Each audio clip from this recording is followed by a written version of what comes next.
everyone, in today's video we're going to talk about what costs you need to consider while studying abroad. Now there are so many different things to take into account when you make the decision to study abroad, and here are just some simple tips or pointers to keep in mind. Of course, we know about the costs which are a little more upfront, such as the education cost itself, the costs of actually living there, but there are so many hidden costs that only crop up when you get there, and then you realize, oh my God, there's so much that I still have to buy, and all my initial savings are just getting spent in setting myself up to live there. And I've been there as a student when I studied at King's College London, and I know how it feels to get to the place and then have to spend all your money just to adjust to the new environment. So I'm here to save you some trouble, give you some heads up, and show you what it's like to really study abroad, what are some of the costs that come up and that you need to take care of while you're studying there. So let's dive right into this video and understand what are the costs to consider while studying abroad. Now we're going to break up this video into a couple of different cost heads. The first one is of course going to be your university, the fee of your university, and any other associated costs at uni that you're going to have. The second one is going to be a little bit about accommodation costs. The third is going to be groceries and food. And the fourth is going to be clothing, housing, and other apparel. And the fifth is of course going to be the inflation of the cost of education, which keeps rising up. So let's head right into each of these topics. The first most important cost, which is off the top of your mind and it's going to come up the minute you decide to go abroad, is what is the tuition fee of your university? All of the tuition fees are usually paid in the international currency, and you just have to shell out as much Indian INR as needed to match up to that cost. So keeping that in mind, you need to plan in advance because currency rates keep fluctuating. Those are not really under our control.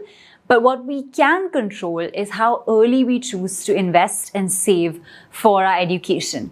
And either through your parents, or maybe if you would like to take some initial steps yourself, it's important to start investing. So I would highly recommend that for this video, you should bring your parents in as well, so they can see what it's like and what are the different costs that are going to crop up sooner or later. So like I said, first is the university cost. Now let me just give you some examples. The university I studied in was called King's College London, and just my course itself cost about £20,000 just to study there. And that's a lot of money. That's almost 20 lakh Indian rupees. And that means just my tuition fee was going to cost so much. And this is not easy money to shell out unless you've been saving for a long period of time. So always remember that the highest fixed cost, which means the cost that is constantly going to be there when you're studying abroad, is the tuition fee that the university charges that you do have to pay to be able to study there. Apart from that, while applying to study abroad, you're going to have visa-related costs, which are going to add up also to quite a bit since you need to apply for a student visa, do all of the processes yourself, get the legal documentation that you need to live and study abroad. And so this forms your first most important cost head, which is just finding out from your university website, how much is this going to cost? After that, when you look at it a little more closely, comes the second cost head, which is your accommodation. And in this, you really want to think about what are the options that you have. And there's so many different varieties, but I would suggest going in for a community living structure so that you're constantly in and around students. You can either choose to live on campus with your university provided accommodation, or you can choose to live off campus.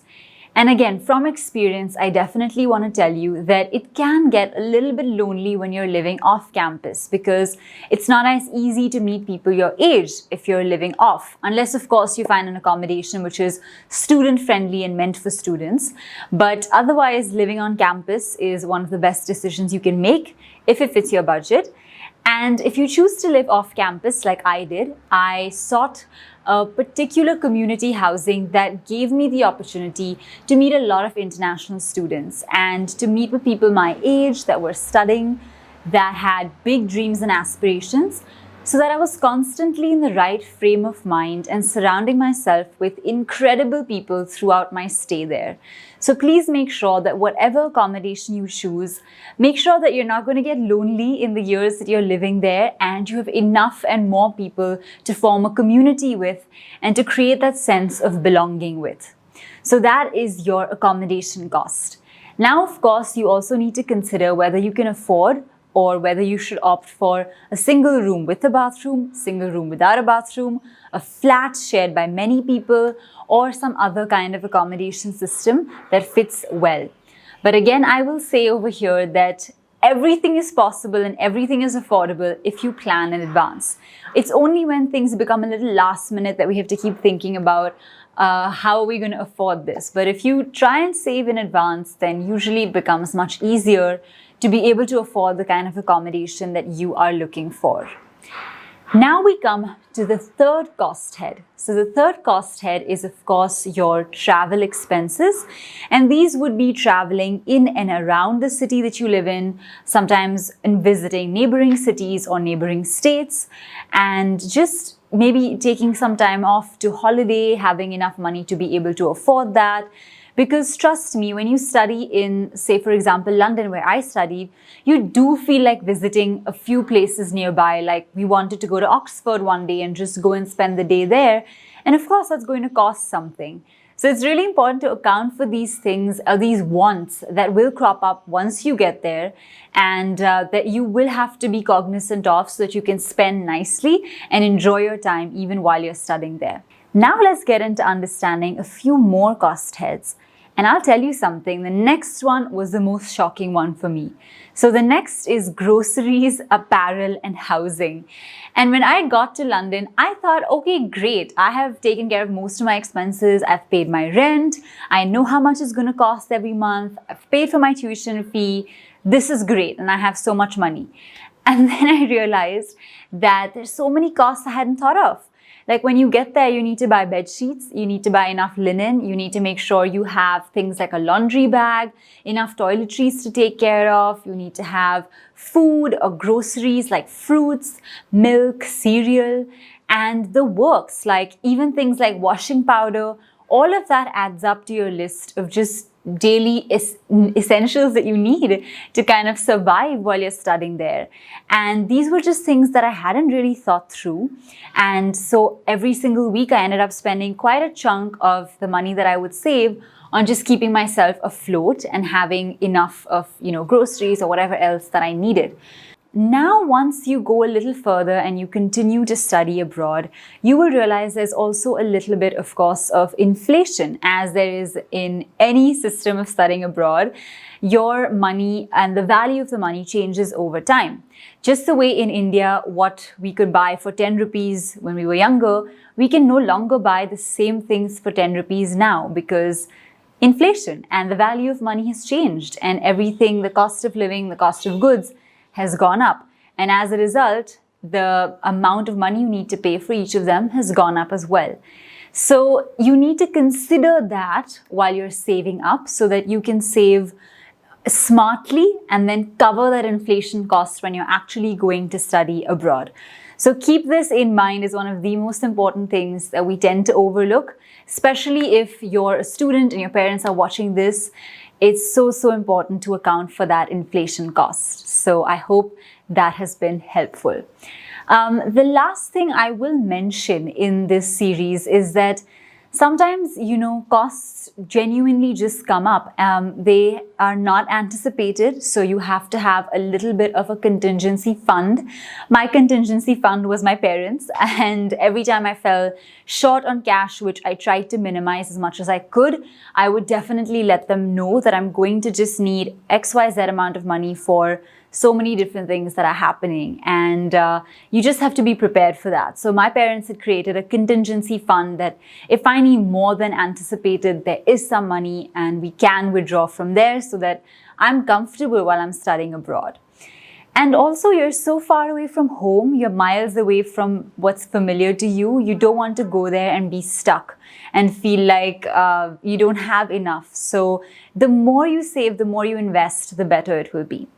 And here's where I'd like to mention that the EduFund app is the perfect opportunity to do just that. Because through EduFund, you can start investing in mutual funds and saving up for your child's future in such a way that you don't have to have these hassles when eventually your child goes abroad. So I would highly recommend that take the time out, do some research, go through the EduFund app and see what works best for you. Because the earlier you start, the more secure your child's future will be. And that, at the end of the day, is what it's really about. So I hope this video has been helpful. I'm now going to just quickly show you what the EduFund app looks like. So let's go for that. Alright, so I have with me now the EduFund app, which you can download right off the App Store or the Google Play Store. And it's so easy to understand. It basically shows you what kind of investments you can make. If you're somebody that's interested in taking a low-cost education loan or a low-interest loan, that too is available on this app. So personally, I think it's incredible because you have curated mutual funds. You can go through it and make those investment decisions early on so that it is not difficult when your child actually goes abroad or when you as a student actually go abroad to study.